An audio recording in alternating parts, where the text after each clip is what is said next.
जय श्री राम दोस्तों, स्वागत है आपका हमारे YouTube चैनल वैदिक संस्कृति में। आप सब ने रामचंद्र जी की वनवास की यात्रा के बारे में तो सुना ही होगा। आज हम बात करने वाले हैं उनके छोटे भाई भरत जी की वनवास की यात्रा के बारे में। जैसा कि हम सभी जानते हैं कि राम जी के वनवास के बाद भरत जी उन्हें मनाने के लिए भी गए थे, तो उनके वनवास की यात्रा किस तरह से थी, आज हम उसके बारे में जानेंगे। सबसे पहली बात कि जब भरत जी को ये बात पता चली थी कि श्री रामचंद्र जी को वनवास मिला है, तो वो अपने आप को उस बात के लिए दोष देने लगे थे, क्योंकि उनको ऐसा लग रहा था कि जो कुछ भी हुआ है वो उनकी वजह से हुआ है, जबकि ऐसा बिल्कुल भी नहीं था।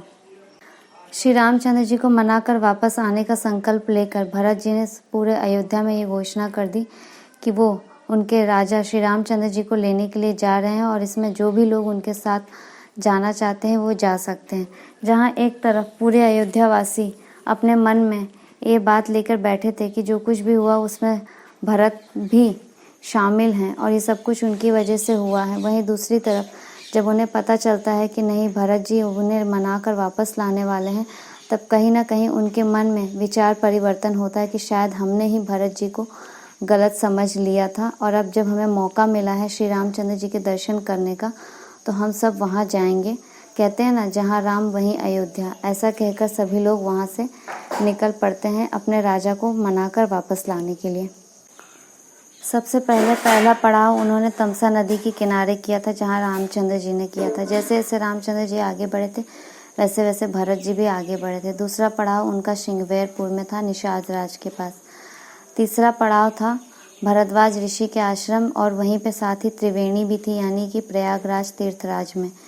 और चौथा पड़ाव चित्रकूट से थोड़ा पहले वहाँ पे किया था। और पांचवा और अंतिम पड़ाव जो था वो था चित्रकूट, जहाँ पे भगवान श्री रामचंद्र जी देवी सीता और लक्ष्मण जी के साथ विराजमान थे।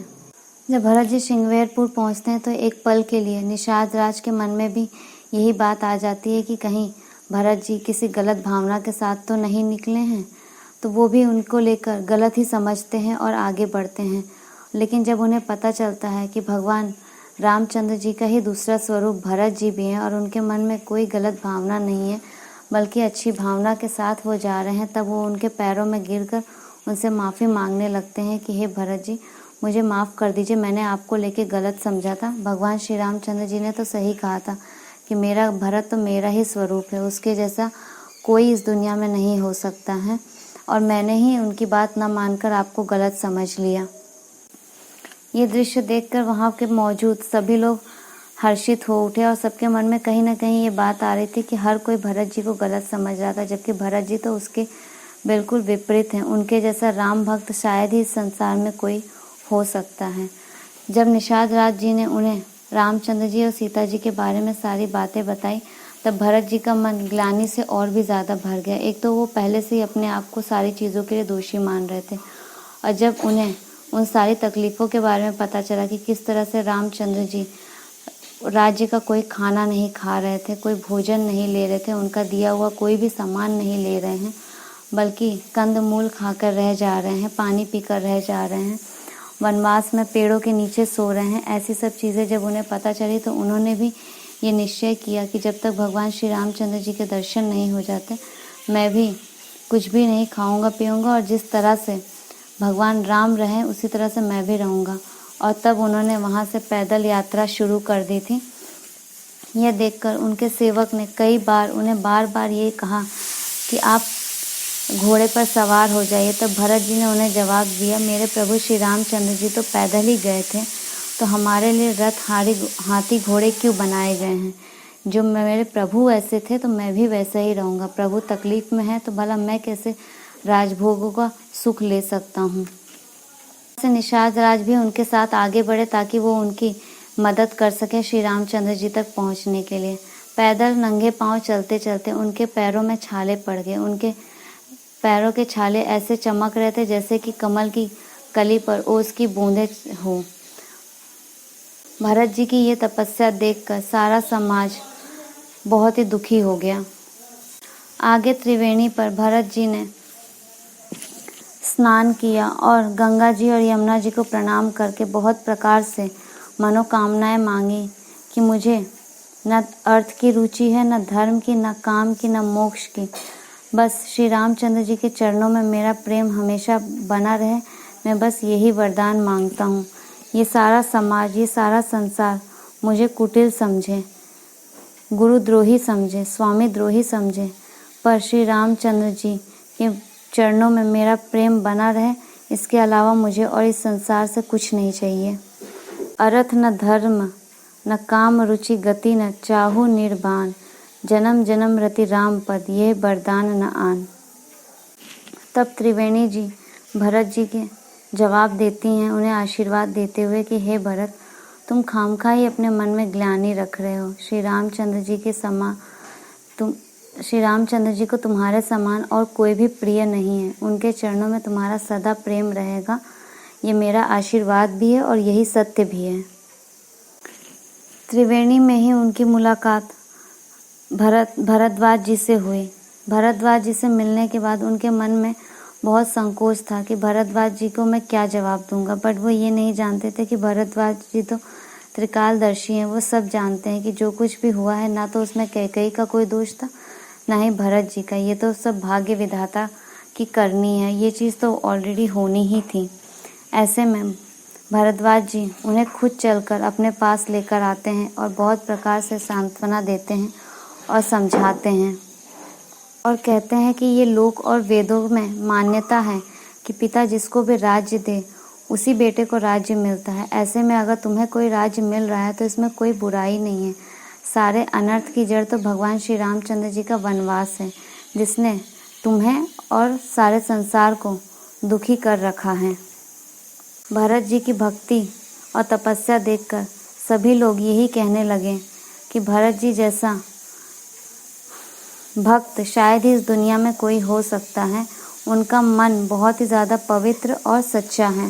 भरत जी की भक्ति का यश उस चंद्रमा की तरह है जो कभी अस्त नहीं हो सकता, यानी कि जो कभी ढल नहीं सकता। भगवान श्री रामचंद्र जी, लक्ष्मण जी और सीता जी के दर्शन तो बड़े भाग्य से ही मिले हैं, लेकिन भरत जी के दर्शन तो उससे भी बड़े भाग्य से मिले हैं, ऐसा लोगों का कहना था। ऐसी बात भरद्वाज जी के मुंह से सुनकर कहीं ना कहीं भरत जी के मन में थोड़ी सी प्रसन्नता आई।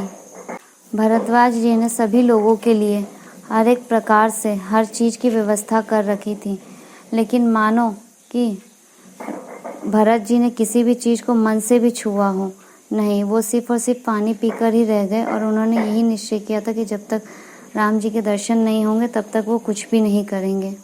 अब जानते हैं कि उनकी यात्रा में सबसे खास बात क्या थी। राम बास थल बिकट बिलोके, उर अनुराग रहत नहीं रोके, देखी दशा सुर बहिसी फूला, भई मृदि मही मिग मंगल मूला, किए जाई छाया जलद सुखद बही बर्बाद, तस मगु भयो न राम कह तस भा भरत ही जात। यानी कि श्री रामचंद्र जी जहाँ जहाँ ठहरे थे वहाँ वहाँ जब भी भरत जी उसे देखते, निषाद राज जी उन्हें बताते, तो उनके मन में और भी प्रेम बढ़ जाता। भरत जी की ये दशा देखकर देवता उन पर फूल बरसाने लगे, पृथ्वी कोमल हो गई, यानी कि उन्हें किसी भी तरह की कोई परेशानी ना हो। इस बात को ध्यान में रखते हुए माँ पृथ्वी ने अपने आप को बहुत ही कोमल बना लिया। मार्ग मंगलमय हो जाए, यानी कि उनके लिए सुखद हो जाए, उन्हें किसी तरह की तकलीफ ना हो। बादलों ने छाया कर दी ताकि धूप से उन्हें रास्ते में दिक्कत ना हो। चारों तरफ से सुंदर हवाएं बहने लगी। भरत जी के जाते समय वो यात्रा के दौरान वो मार्ग को इतना ज़्यादा सुखद और सुखदायक सभी लोग बनाने लगे थे कि इतना सुखदायक तो भगवान श्री रामचंद्र जी, जो कि स्वयं इस सृष्टि के रचयिता हैं, उनके लिए भी नहीं हुई थी। ये थी भरत जी की यात्रा के दौरान सबसे खास बात। उनकी भक्ति के आगे हर किसी को झुकना पड़ा था। रास्ते में जितने भी जड़ चेतन जीव थे, नर नारी थे, सभी लोग आकर भरत जी के दर्शन के लिए ललायित हो रहे थे। जितनी खुशी, जितनी प्रसन्नता उन्हें भगवान श्री रामचंद्र जी के दर्शन पाकर हुई थी, उससे कहीं ज़्यादा खुशी उन्हें भरत जी के दर्शन पाकर हुई थी। मानो जैसे उनके जन्म मरण के सारे रोग दोष सभी मिट गए हों। और हो भी क्यों ना, रामचंद्र जी को सबसे ज़्यादा प्रिय भरत जी ही तो थे, और उन्हीं भरत जी के आज दर्शन हो रहे हैं, तो लोगों के मन में क्यों ना प्रसन्नता हो, वो भी उस वक्त जब वो उनकी भक्ति इस प्रकार से देख रहे हैं। कहते हैं ना, माँ बाप खुद तकलीफ झेल सकते हैं लेकिन अपने बच्चों को तकलीफ नहीं दे सकते हैं। भगवान श्री रामचंद्र जी खुद चाहे जैसे भी गए हों, लेकिन जब उनके छोटे भाई भरत, जो कि उन्हें सबसे ज़्यादा प्रिय थे, जब वो आ रहे हैं तो भला उनके लिए मार्ग सुखदायी कैसे न हो। इस तरह से भरत जी पल पल केवल और केवल भगवान श्री रामचंद्र जी का नाम जपते हुए आगे बढ़ते गए और अंत में कई दिनों के तप के बाद उन्हें भगवान श्री रामचंद्र जी के दर्शन हुए। तो इस तरह से भगवान श्री रामचंद्र जी के पीछे पीछे जब भरत जी के गए थे तो उनके लिए यात्रा हुई थी, जहाँ एक तरफ सभी लोग उन्हें गलत समझ रहे थे, उनका